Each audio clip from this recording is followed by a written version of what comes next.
Hey everybody, Randy Patterson here with Boomerocity, and this time around we are bringing back an old friend of ours. His name is Willie Nile. Last time we chatted with him officially on Boomerocity was about 4 years ago when he came out with his last studio album, and he's got a new one out called The Great Yellow Light. And if you're a big Willie Nile fan like I am, you're going to absolutely love this record. I'm just telling you right up front, order it. And it's also going to become available in vinyl.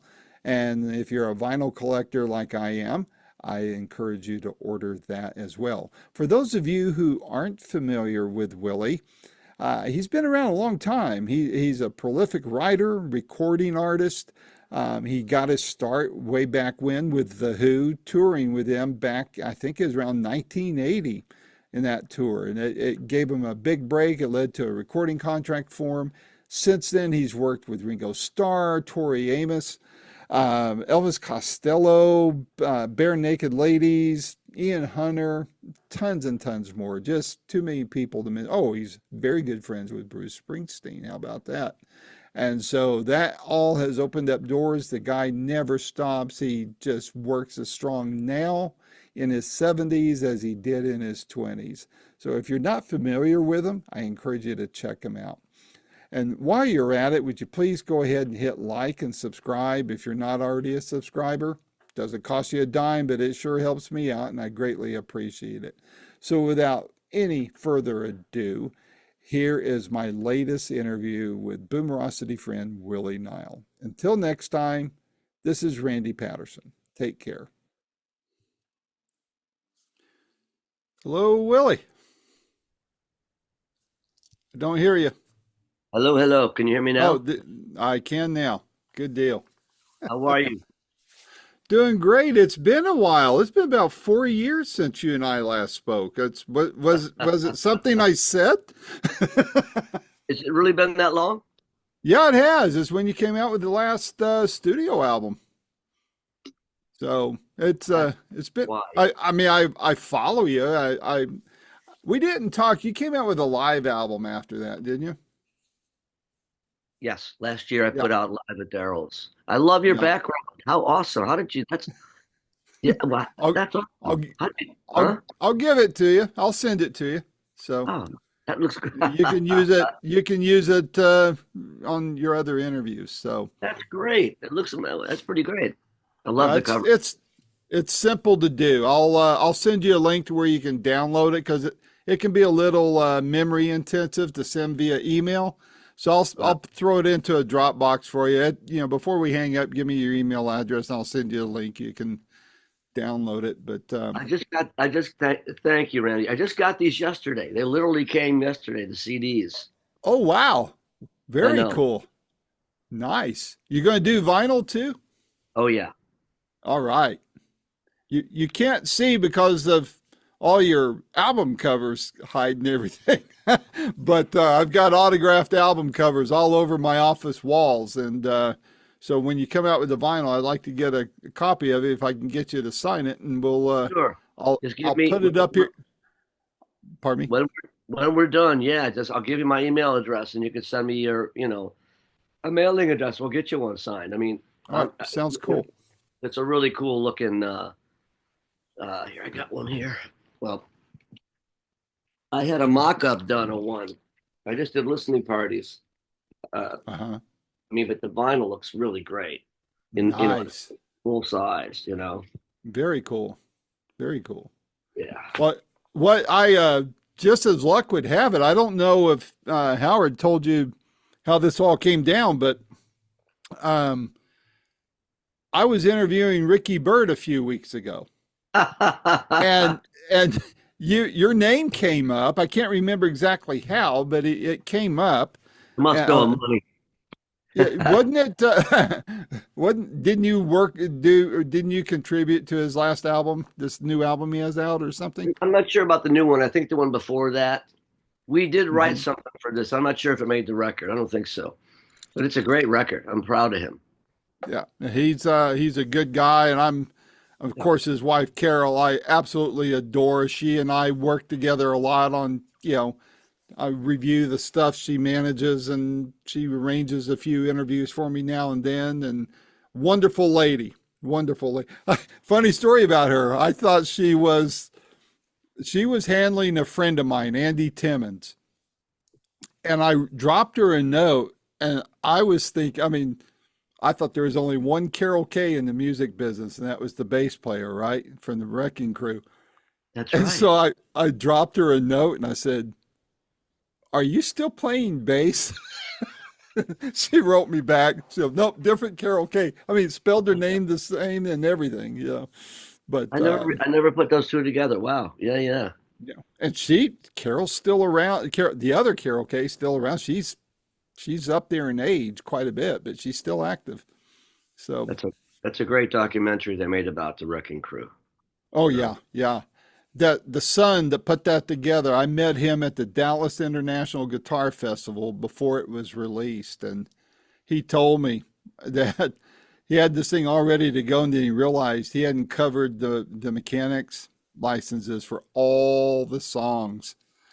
And I forget, it was going to cost him like over $1 million in fees because of all the songs he was using in the album. And, you know, it didn't matter who all he knew, but I mean, and I can feel for it. I was putting up an ad yesterday on one of the interviews I was doing. I was just using maybe a minute of a song of the band I was interviewing. I was running it in the background, and YouTube kicked it off saying that, copyright violation. So I couldn't even use it to Wow. promote the band who was playing it, So Wow. there's got to be some common sense in there somewhere. Yeah. That's I mean that's But pretty great. how'd your last album do? The studio one, The was it last Into the uh, World? the day the earth stood still. The day Uh, there, I knew it was something cataclysmic there. So, yeah, it was that was written about the lockdown in New York City, the mhm. COVID around the world. It did great. I mean, it's been 3.5 years. It'll be almost four by the time three. Yeah, I've been putting records out every year since 2009.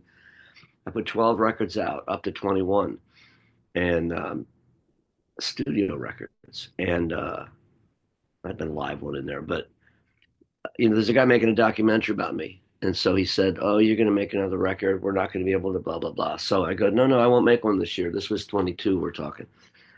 And it led into 23. So really it was like I said, "I won't make a record. I won't do a fan fund, in case we need a fan fund for the documentary,"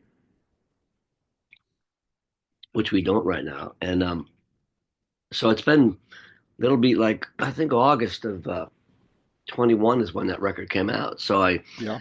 I would have normally made a record the following year because I'm always writing. I've got songs coming out of my ears still, fortunately, and uh, yeah. So this is really fun. I'm so psyched about this. I mean, I literally just got these yesterday, and I should have the vinyl.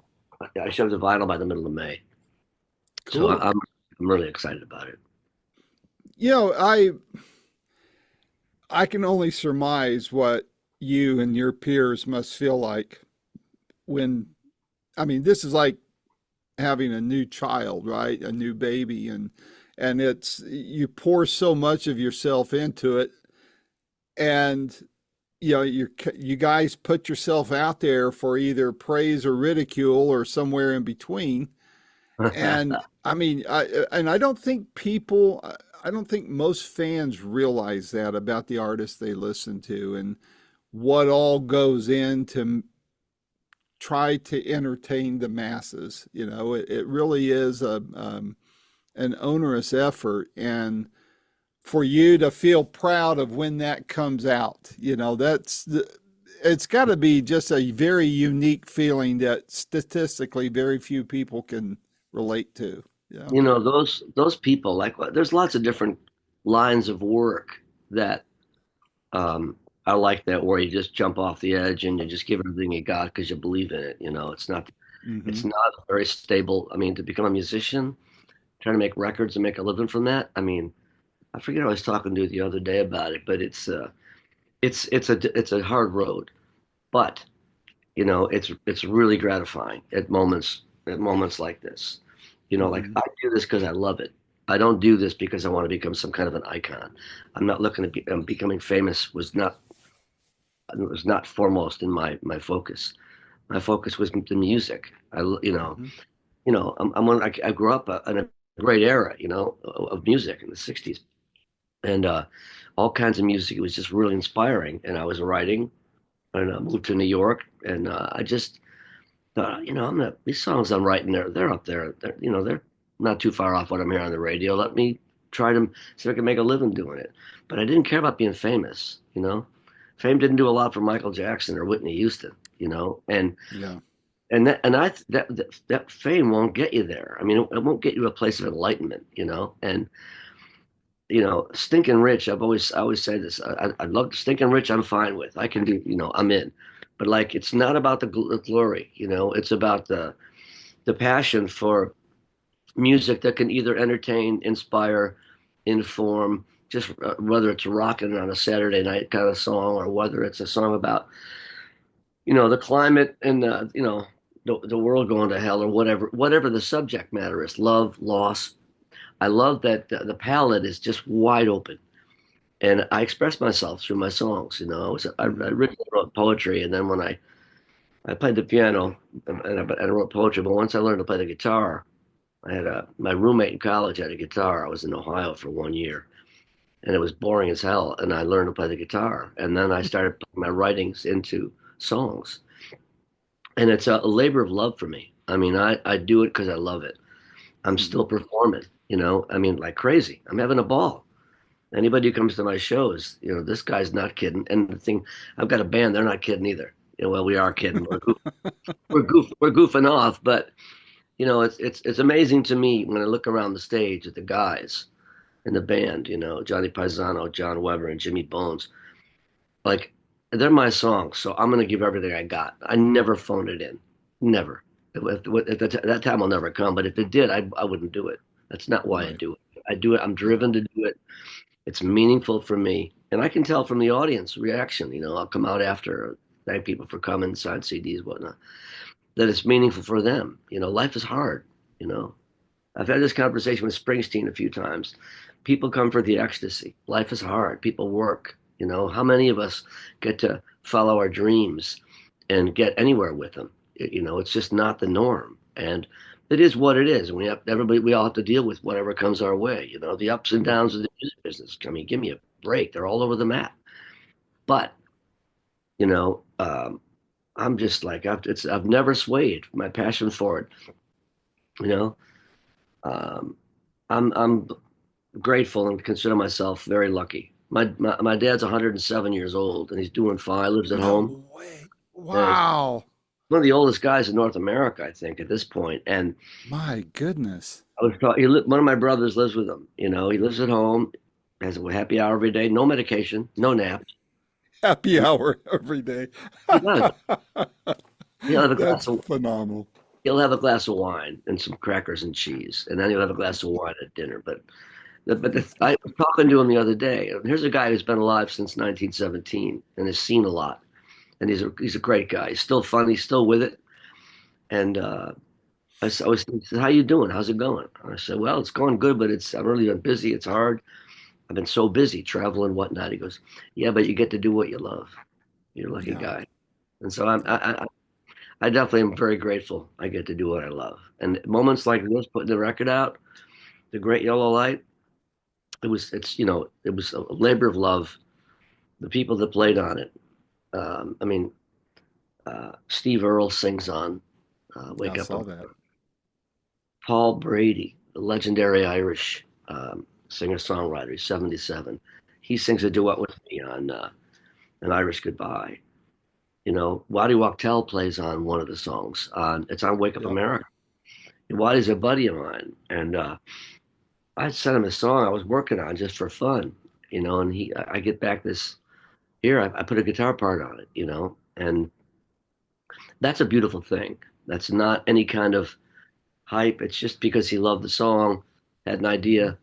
David Mansfield plays on the record. David Mansfield from the Rolling Thunder Review. He's a multi-instrumentalist. He's played on a zillion records. Sweetheart. He plays mandolin on Irish Goodbye.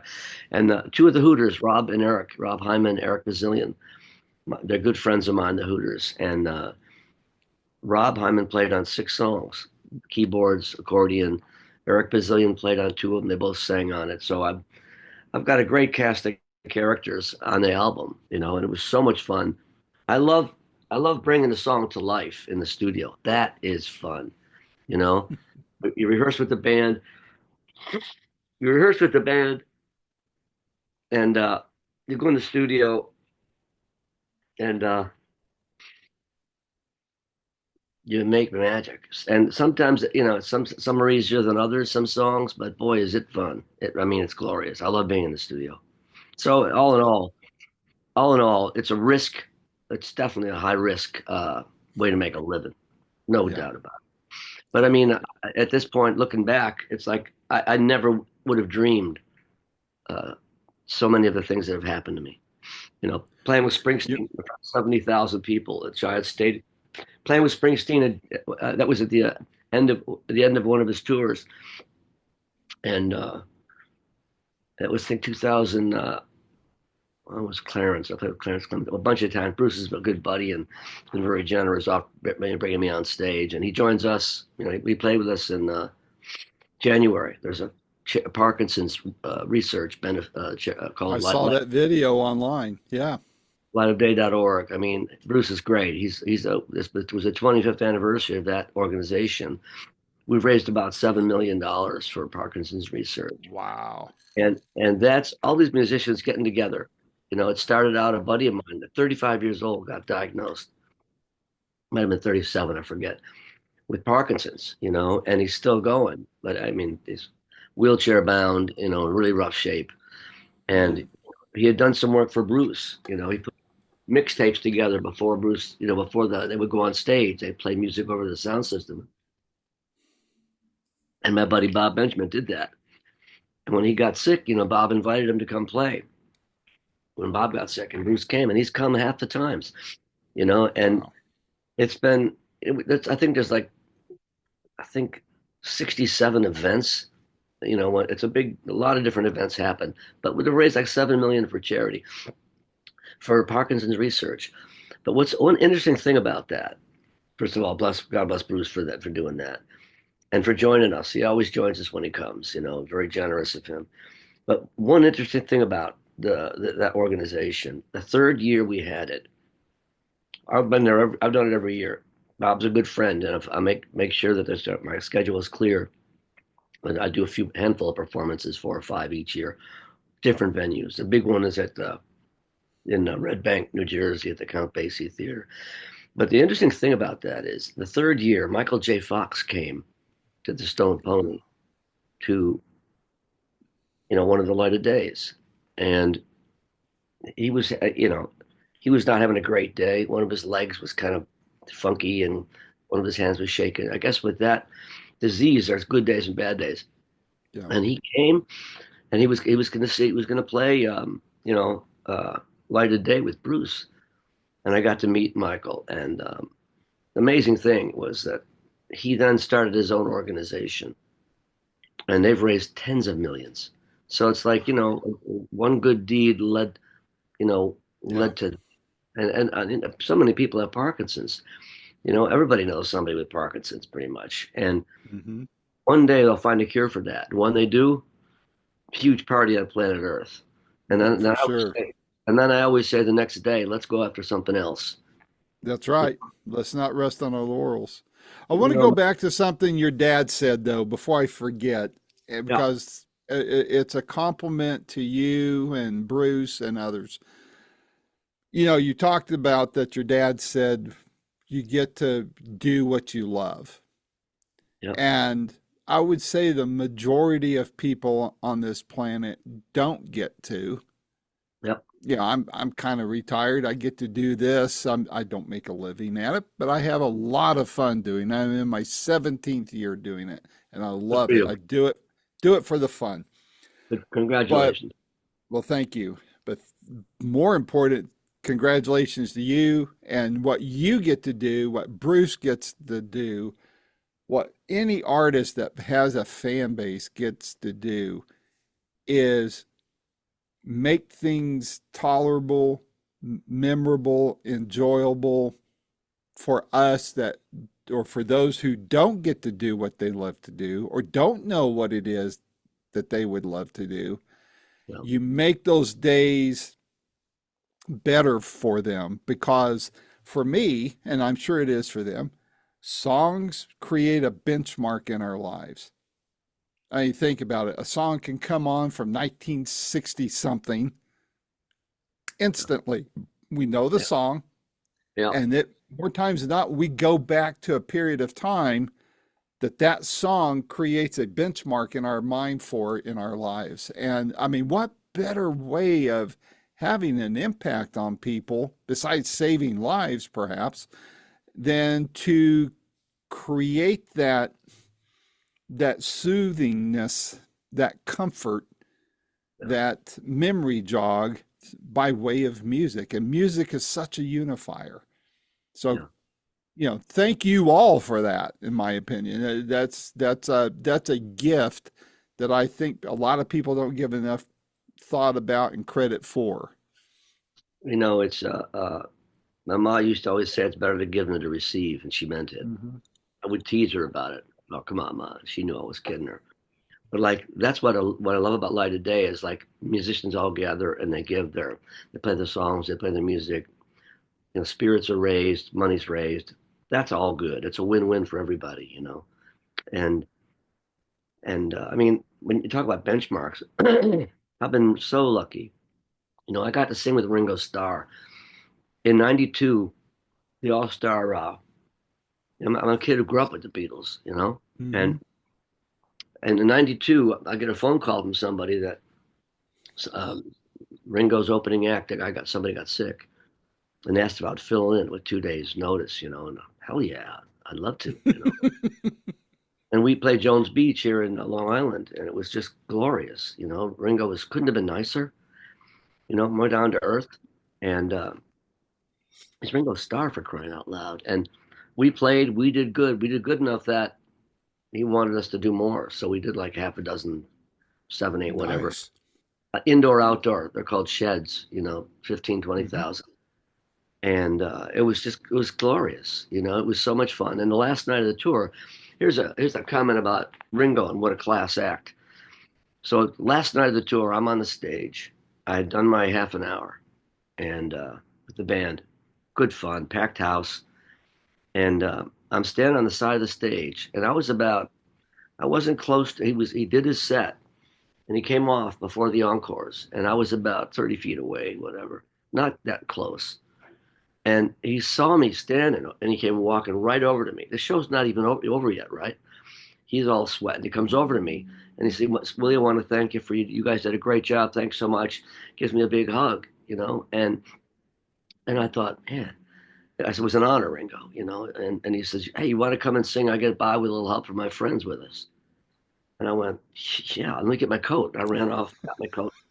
And I got, he introduced me. I got to sing. I get by with a little help from my friends with Ringo, which was a real honor. Rick Danko was on stage, Nils Lofgren.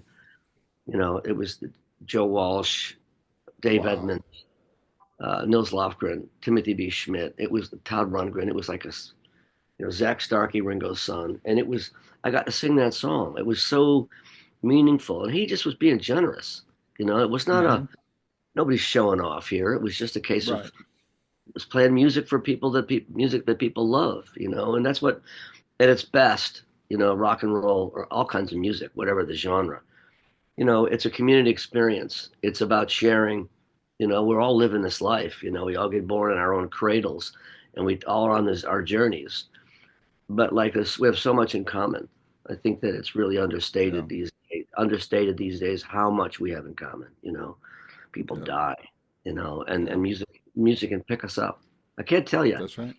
how many times after shows I'm signing CDs, and I'm not a big star. I'm not I'm make a living at it. I get to go to Europe all the time and play, and play in North America. So I'm very lucky. I make my living doing this. I don't.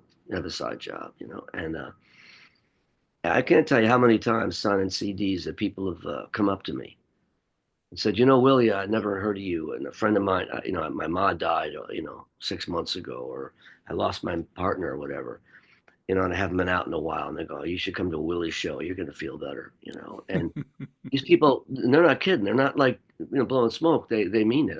You can tell. Hmm. And that's so gratifying, you know, that if, it can be healing. I mean, you wouldn't be doing this if it wasn't healing for you and meaningful. And it is for me. And it comes across on our live shows clearly. It Hmm. comes across Hmm. on our live shows. We give everything. And that's the fun of it. I mean, I'm not a kid. I'm like, you know, I'm like 76-year-old dude. And I can, you know, I can do 2 hours a night, night after night. I think it's aerobics for me. It's been kept me healthy. Yeah. Anyway, knock on wood. Yeah. Well, but I agree with what you said about Ringo. I met him one time at kind of at a distance. It was 10 or so years ago in Greenville, South Carolina. He was doing a show there, and I had just interviewed a couple weeks before Steve Lukather, and he invited me and my cousin to the show, and so Well, I figured I'd be meeting Luke, and then that would be that. So we're standing there talking, and pretty soon Rundgren walks up, and he's standing around talking to, there's a handful of fans that were brought back to a backstage area, and then finally Luke, and he's got his acoustic guitar, he's dinking around telling stories, and all of a sudden he goes, "Well, you want to meet the boss?" And we're all like, "Well, yeah." He walks us back, and I've got a well, picture of he and Ringo together. They come in, Ringo's holding a cup of tea. He just looks over at me, and I kept my distance. I didn't approach, and we just nodded at each other, and that was it. That was my interaction with a Beatle. So yeah, not too many pretty cool. people can say that, but Yeah. I'll take what I can get. You're very lucky. He's very generous, and you know, it's not easy being a Beatle. I'll never forget No, that. Never forget that tour. Every time he walked into a room, every eyeball, boom, you know, like yeah, it was like I kind of felt for him. Like there's no way of getting away from that. You know, yeah. that attention. He handled it really well. You know, peace and And love. everybody wanting something from him too. That's Often.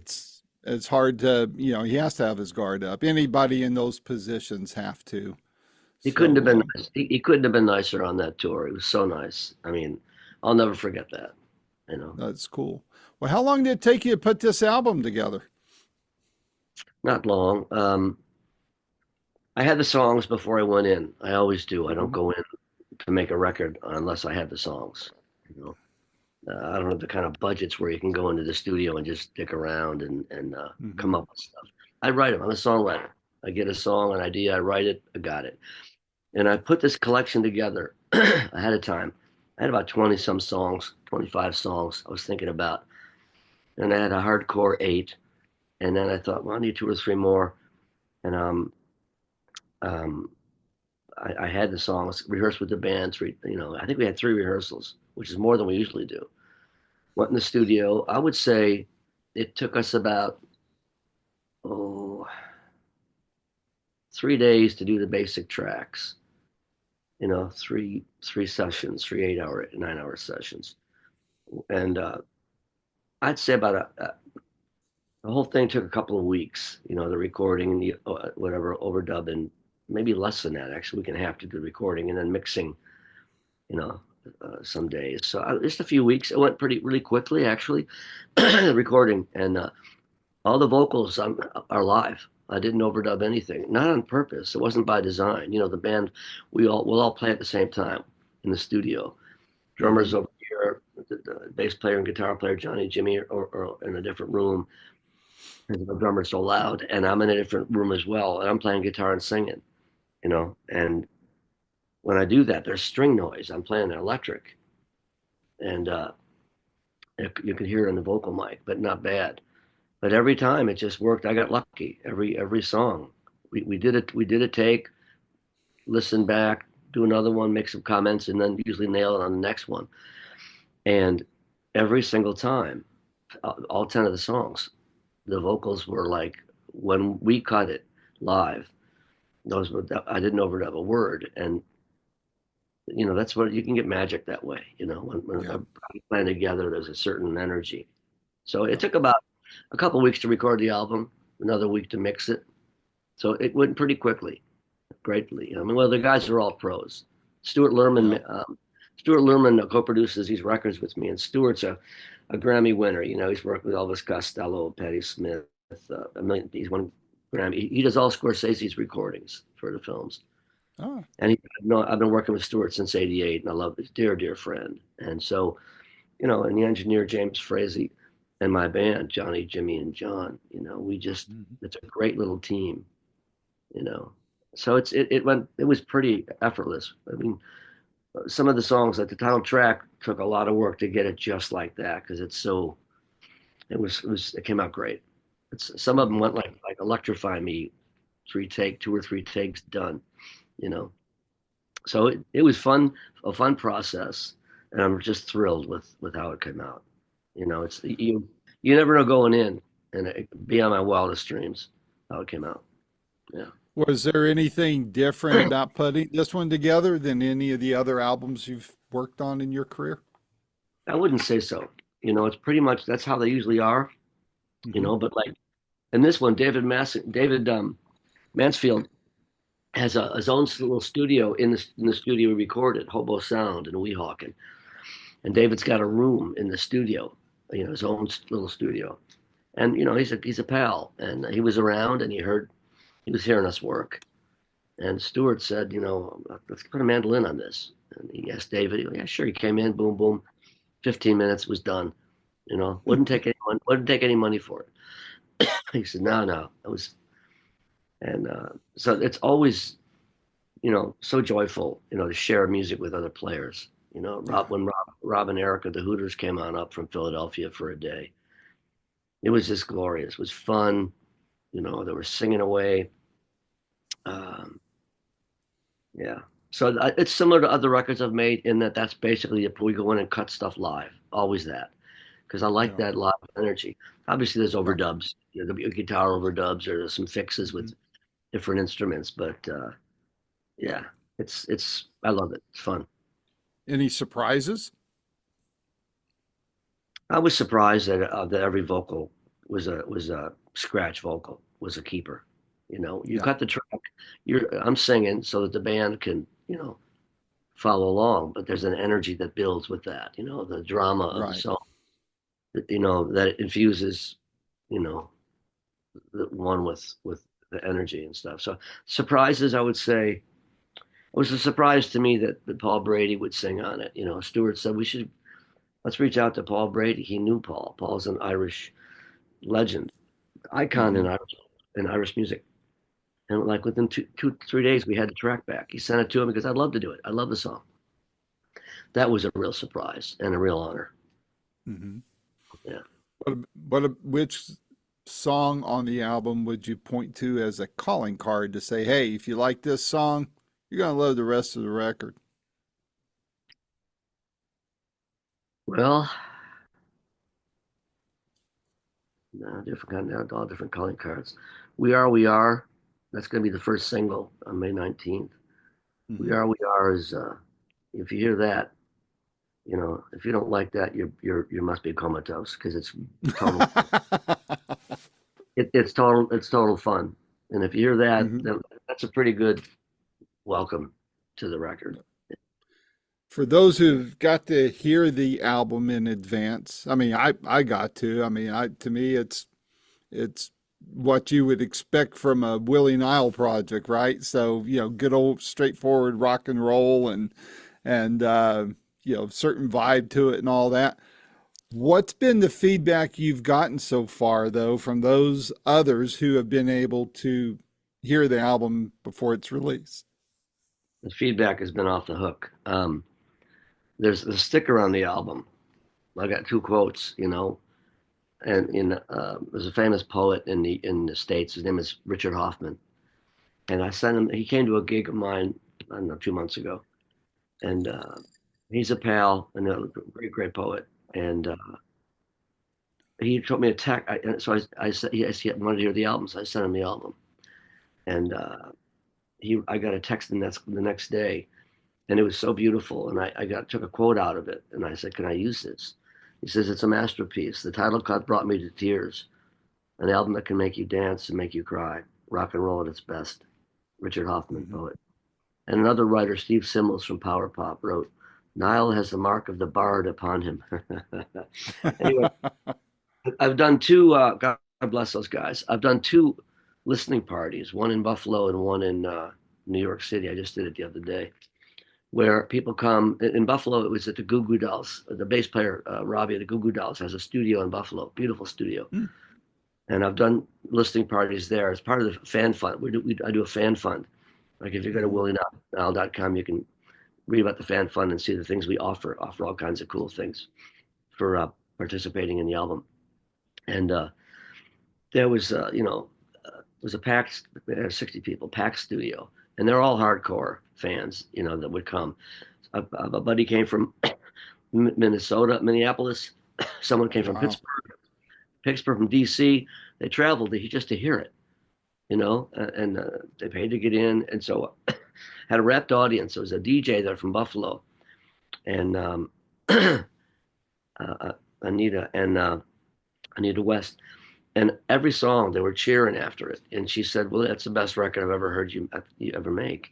And the band, who knows my material inside out, they all loved it. They just couldn't, and you can tell when if it's forced or it's natural. They Right. loved it. Yeah. Yeah. And this past weekend, I did a gig at a place called Bowery Electric. It was a Mhm. listening party again, and it was Jesse Mallin's club, my good buddy. He let me use the club to have this listening party, and it was a packed house, and there was same response. People loved it. A number of people said that's the best record you made. So it's been really encouraging. I mean, I'm really Mhm. thrilled with it. If you make it and you love it, that's for me, that's a success right there. But to get the feedback that I've been getting has been really heartening and very gratifying. Yeah. One thing I don't think I told you the last time we spoke, and I don't want to let this call go before I say it this time. I feel like your Dylan album was Mm, phenomenal. thank you. Yeah. And I was particularly taken by the fact that you did Every Grain of Sand, Yeah. because I think that era of Dylan's work, I think a lot of people didn't know how to take his journey at that time, and he got a bit preachy. I'm a believer. I was real heavy into contemporary Christian music at the time, and when Dylan came out with Slow Train and uh, Saved and uh, what was the other Bold, not Bold as Love, the one Shot of that love. Shot of Love, that song came off of Every Grain of Sand. I I mean, I just hearing those lyrics were just, you could tell they came from the heart, Oh, and wherever he was at in his journey. And I've heard people cover some songs from those three albums, but how you handled Every Grain of Sand was, to me, that was the ultimate there. thanks, Rick. For his to cover his work. It's not an easy thing to do. I know Rory Block came out with one a year or two ago on all Dylan stuff, and and it's not the typical piano lounge type of covering. You guys take it to where try to treat it to where he came from with it, and your collection of his work was, I really, it was great, a great job you did on that. Thank you, Randy. It was a real pleasure. We made that in 2 days, and Wow. it was the same thing. The vocals are all live. The band just boom, boom, boom. We just knocked it out. The Hmm. drummer from what's Aaron Comez. Name of the band escapes me. It'll come to me, but he played on it. The great James Maddock is a great, great singer-songwriter. The best I've Hmm. seen him all my years in New York. Played and sang on it. Matt Hogan, Johnny Paisano. Um, I was asked to do City Winery here was doing a 75th Dylan birthday event, acoustic show, and they called me up and said, "Would you come and close the show? Do 4 songs acoustic." And I said, "Well, let me think about that. If I can, let me give it a think. I don't just do it. If I think I can bring something to the table, So Hmm. that night looked through his catalog and picked songs out and played 4 songs at the event, and it was so much fun. Our Rains Are Gonna Fall, Rainy Day Women, I Hmm. Love My Zero, No Limit, and let's see, I Shall Be Released. No, it wasn't that. It was Ooh, ride me high. Tomorrow's the day my bride's gonna come. Whoa, whoa, we're gonna fly down in the easy chair. I can't think of the title of that, but I sang those 4 songs. It was so much fun. It was a packed house. People went nuts because the songs are great, And I think Hmm. I just did simple versions, and I thought, I never would have thought of making an album like that. That's not. I just record my own stuff.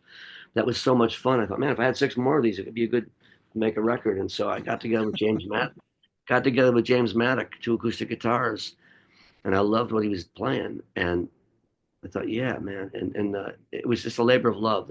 Every song is a masterpiece on that record. The song itself, Bob's songs, Hmm. and we had fun with them. Blowing in the Wind, we did like the Ramones. It was just so much fun, Hmm. and it was a labor of love. 2 days it took to record that Wow. record. Yeah, Wow. yeah. Well, what would you like to do that you haven't done yet?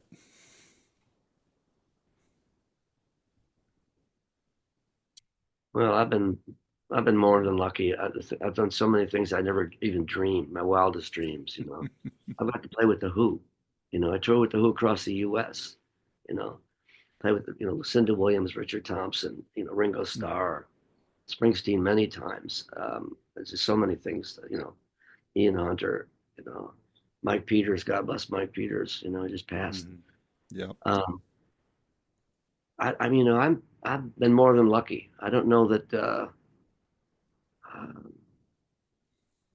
I would just say, my hope would be that, like, my health holds and I can keep doing this because I'm doing it at the same pace and breakneck speed. I've been doing it since I was 20, Wow. 20, That's 25. remarkable. That I'm lucky. is remarkable. Well, Dad's 107, so it's got something to do with the genes. But like, I just, what I just like to do, continue carrying on doing it because I enjoy the performances. I enjoy writing. I love recording. So I'm Hmm. a lucky dude, working. I work at my craft. I love it. Hmm. It's very deeply satisfying. You write a song that has some meaning, Yeah. whatever the subject matter is, and Hmm. whether it's a fun, kick-ass thing or whether it's something poignant about someone's passing or a love song. It's I love it. I love it. So just more of the same, It's knock on wood. I have the health to keep going. Well, what's on your radar for the rest of the year? I've got shows booked. I'll keep writing. I'm always doing that. That's just always just happens on its own. I've got shows in the web willienile.com has the list of shows. We're playing at Long Island on May 10th at my father's place, legendary place, and Hmm. I'm flying the band out to California to do a show out there in Santa Ynez, California, and just a whole bunch of shows on the road ahead. Like I do an annual birthday show in Red Bank, well, in Jersey. It's usually at the Wonder Bar, Stone Pony. This one's at the Vogel, which is part of the Count Basie Theater. I'm looking forward to that. There's a bunch of shows. In the middle of June. There's shows in the Midwest, and yeah, I'll just be touring. Here and there. I'll go to Europe. So more playing, more writing, more magic, more music and magic on the road ahead. That's what I think. Good deal. Good Yeah. deal. Well, Well, look, I'm going to keep an eye on your itinerary, and if you get down my way, um, I definitely want to connect with you and meet you face to face in person. And I'd love that. I'd love that. yeah. Where are you? Where are you located? I am in the Smoky Mountains, way down south, as McCartney said. I'm at 2 miles up the road from Dollywood, believe it or not. Wow. And Miss Dolly Lucky. will be in town tomorrow and Saturday at her little amusement park over there. So But Wow. you mentioned your dad and your brother living with. I live next door to my dad. He has Alzheimer's, so I'm his caregiver. So I get to return the favor that he and mom did for my sister and I. So It's a it's beautiful, that's a beautiful yeah, thing, yeah, and that's, yeah. I tell my brother Joe, I'm one of 8 kids, and I had great parents. Wow. I'm very, very fortunate in that my parents were just very loving, and they were great parents. And I told my brother Joe, this is your, he's been there 7 years living with dad, just watching over him, cooking for him now, you know, and I said, this is your masterpiece, you know, Hmm. what you're doing now. You're doing the heavy lifting, Hmm. and I'm proud. I couldn't be more proud of him. So good Yep. for you for Yep. living next door. Nothing like giving back, huh? That's a beautiful Yeah. thing. It gets exhausting, but I wouldn't have it any other way. And I'm filling that treasure chest full of memories, and that's what I love. There you go. So Well, it's all good. I'm proud of you. Good for you, Randy, for doing that. And if I'm anywhere near where you are, I'll give you my email address. Just let me know. You Yep. know, I think I have it from the last time, but I don't want to assume that. What is your email address? it's Willie.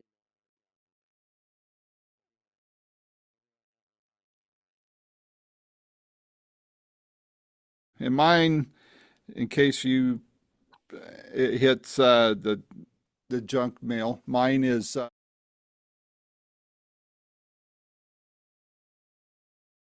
and I should have this. I'll work with Howard on the timing of when this thing posts, but I'll shoot you a note as well, and Howard will let you know when it posts. But I definitely would love to see a signed album up on my wall from you, man, because I love what you do, and I hope we do another 50 of these over the years, man. We'll both be There you up go. there in age and helping each other out. Let's do it. Oh yeah. I appreciate you taking the time, Randy. Thank you. Well, the And we have pleasure's all mine. we share we love share we share a love of music. The good Hmm. stuff, passionate stuff, and I appreciate you taking the time. Thank you, my friend. And I hope to see you on the trails. I can meet face to face, and I'll Yeah, get you. likewise.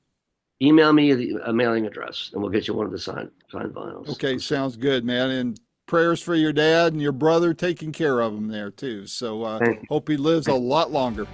So Thank you so take much, care, Randy. my friend. We'll talk You soon. too.